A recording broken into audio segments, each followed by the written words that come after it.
day to you one and all. It is I, Justin Hawkins, and this is Justin Hawkins Rides Again. Regard, I'm back home in the studio. It's really, really messy in here because I didn't get a chance to tidy up properly before I left. I've been away for about 3 weeks, but now I'm home. I'm going to do an episode and then I'll tidy up, so the next one will look a lot nicer in the background. Just try not to sort of be distracted by the clutter and the mess. I will address that later. I'm very sorry. Today I'm talking about the Beatles because Sir Paul McCartney rather, has hinted at AI involvement in a new and final Beatles release. Obviously that demands our attention, and obviously it's going to invite some debate. I'll have a look at what's been said, and I'm going to regard this video by Rock Feed, and we can discuss the points raised in it.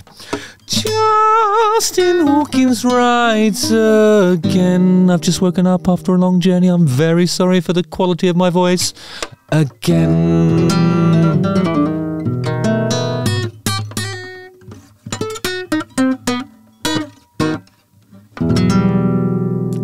Again. Bit sharp there.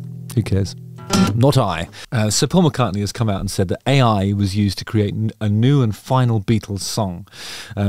It will be released later this year, and it has utilised artificial intelligence in some capacity. I think I'm going to look at this report by Rock Feed on it because hopefully it will tell us more or less what the AI involvement was, and I think that's the important part of this. So let me little look on this. Let me click the little button there. So I'm a bit tired. Here's one that's surely going to be controversial. It is definitely going to be controversial, I can promise you that, because people don't like it, do they? They don't like the idea of the human emotion, or the human experience being emoted by fucking robots. I mean, but it is important, I think, to consider AI a tool. I know a lot of people consider me to be a tool. Yes. Sorry. Beatles are going to be releasing a new song. And it isn't just a song from the archives that they've been sitting on. It's going to be released with the assistance of artificial intelligence. Okay, well, I'm not sure if he's chosen the correct words there, really. I mean, I think Rockfeed does great work, but I would say I don't think this is going to be a story about AI assisting with the release of a thing. I think it's more going to be in the creation of it. I hope it isn't from the ground up. Now, the entire song is not generated by AI. Ah, there you go then. So I think we're going to be all right. If it's a collaborative piece of music created by the surviving members of the Beatles and a computer, that's all right. But they are using AI to assist them in releasing this music. Yeah, that's what AI is for, isn't it? I mean, assist in the releasing of it. I mean, more or less everything you release nowadays it's from digital commerce companies that aren't kind of necessarily music led. Maybe it's handy to have a robot handling those relationships, because I can promise you this, some of the streaming platforms, I'm not going to name any particular one, I love all of them equally, but they're not what you'd call music companies as such, are they? I mean, I suppose they do have divisions that assist in development of certain artists and stuff. But you hear sort of rumours about them using AI to populate playlists and cheat the numbers somehow and avoid paying out to real living human fleshy, folks by using confusers to do like generic music that goes in playlists. I've forgotten how it was. There was some controversy about it. I've sort of tuned a lot of that out really, because it's the nature of the industry at the moment. Streaming platforms. Get a robot to do it for you. They'll do it. And I'd encourage you to listen to this with an open mind. I'll decide whether or not to open my mind. No, I'm just kidding. I will open mind. Here we go. Open mind. The song itself and the parts are still originals, but they are using AI to remove some of the background instruments that were used originally when the song was created, and I guess they built new music around it. But okay, well, I've experienced that quite recently myself. I was producing something and there was an existing recording of a song, needed to reapproach the accompaniment. So we needed to extract the vocal and isolate that. And all we had to go on was a stereo file, which had all the other stuff on it too. I didn't think that was AI though, because it felt like it's more a question of the frequency range of a vocal. And I suppose suppose the AI is going in there to sort of establish what is a human vocal and what isn't, and how to, and I suppose it filters it out using some clever EQ envelopes and so on. But maybe I didn't think that was artificial intelligence. I thought that was just like, maybe the AI recognizes what's a voice and what isn't, but then it's not the same as creating something. I think that's a different issue. Earlier when I was talking about, in an earlier episode, I was talking about the Nick Cave AI generated lyric, which he was disgusted by, and I think we all understand why. But this is slightly different. This is using AI to, I suppose, analyze a demo and, divide up the constituent parts of the demo in terms of the accompaniment and which instruments are in there, and then allow them to paint in the music afterwards using human musicians. That's actually a good way to use it, I think.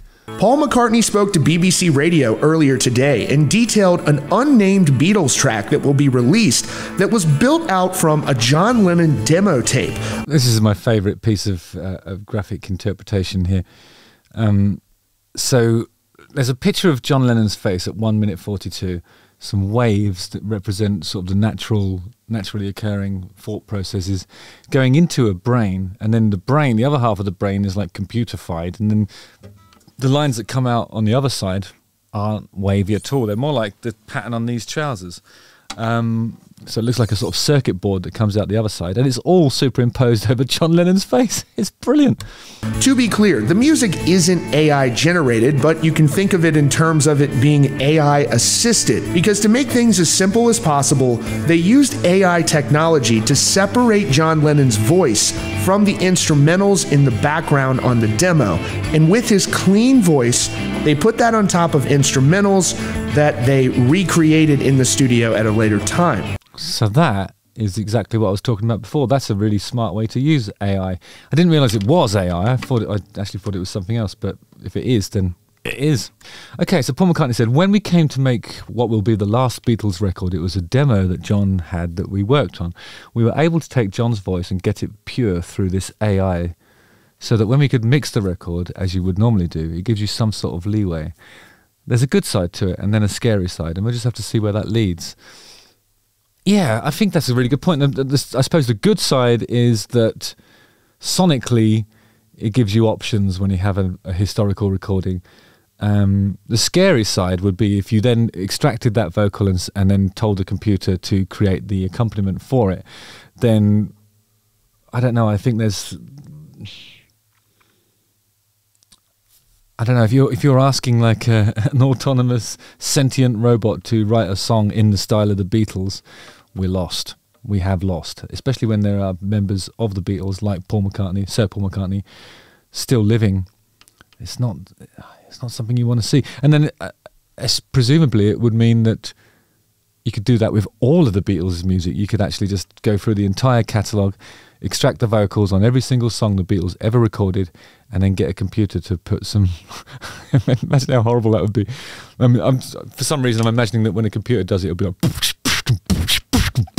computer noises, but it might not be. The Beatles released a documentary called Get Back in 2020.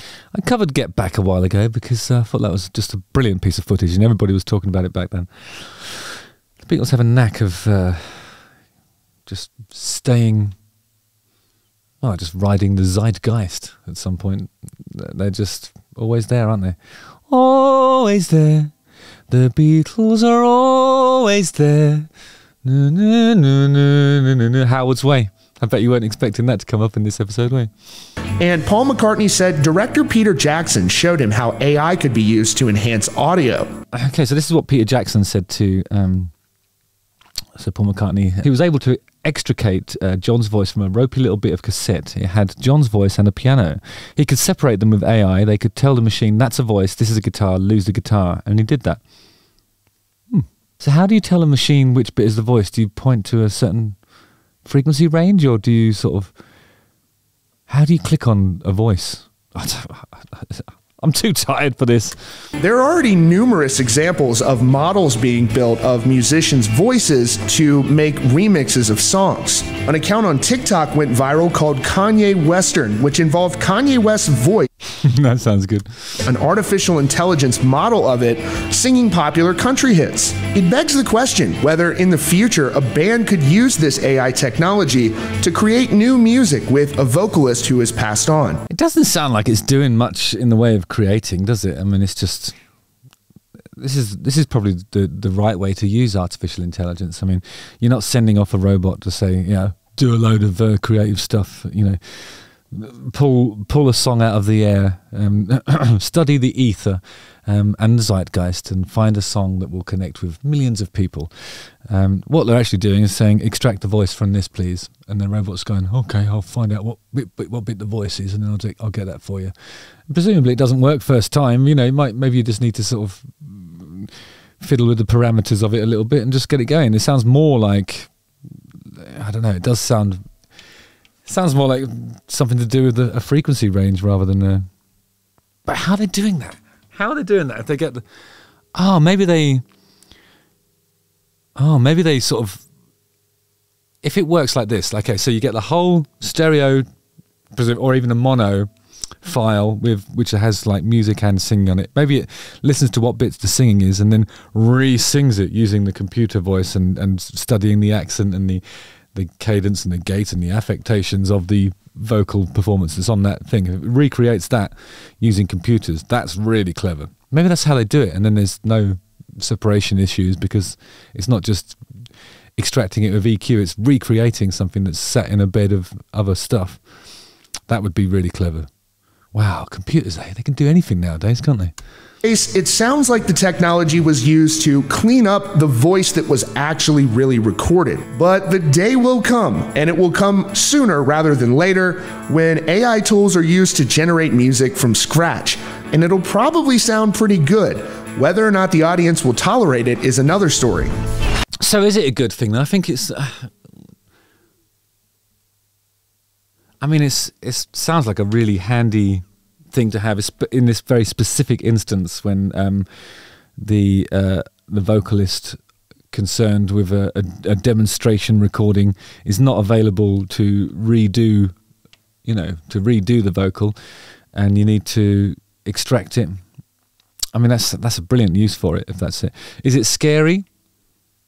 Well, yeah, it's scary because it's robots, and you know, people my age can remember Terminator, Terminator 2, Terminator Apocalypse, Terminator Requiem, the other ones. Yeah, of course it's scary. But I don't think, I mean, for me, as an individual that listens to music, I'm not sure if I'm interested in hearing stuff that's been created by robots. There's enough of that in the charts already. Those fucking pop writers, they're just robots, no. I'm being ever so facetious. But yeah, I mean, I don't necessarily enjoy listening to a lot of stuff that's created by humans. So I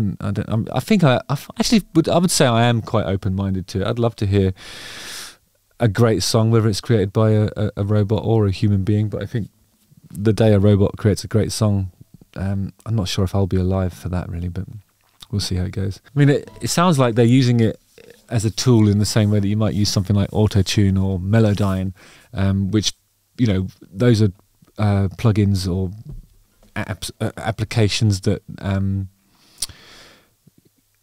will help to tune an erroneously sung vocal. I don't know, it colours the when you use auto-tunes, especially, like, it colours the original source in such a way that it's quite easy to spot it. So I'm wondering, I mean, the technology must be so clever if it can actually re-sing the John Lennon part. If that's what it's doing, that's genius. It really is. And if that is what it's doing, that is definitely a good thing, because there's so many examples of when you're a band or an artist and you do a load of demos, and then you're like, I'm never going to beat that vocal. Just get AI to re-sing it for you without all the stuff in the background, and you're off. And then all you got to think about is the accompaniment. As long as that's played by human beings, I think we'll be all right. Please use the comment section here to discuss this, because obviously it's a brave, new and exciting world, and part of the excitement comes from the fact that it's fucking terrifying. Let me know what you think. I'm actually excited to hear this, because I'm a big fan of the Beatles, as I think everybody should be. Justin Hawkins rides again. Don't forget to like, subscribe, hit the bell for notifications. Watch one of these 2 videos and let me know what you think about this whole AI versus human beings thing. And as I say, I'll have a little tidy up and I'll see you again soon. Lots of love to you guys. Nice one.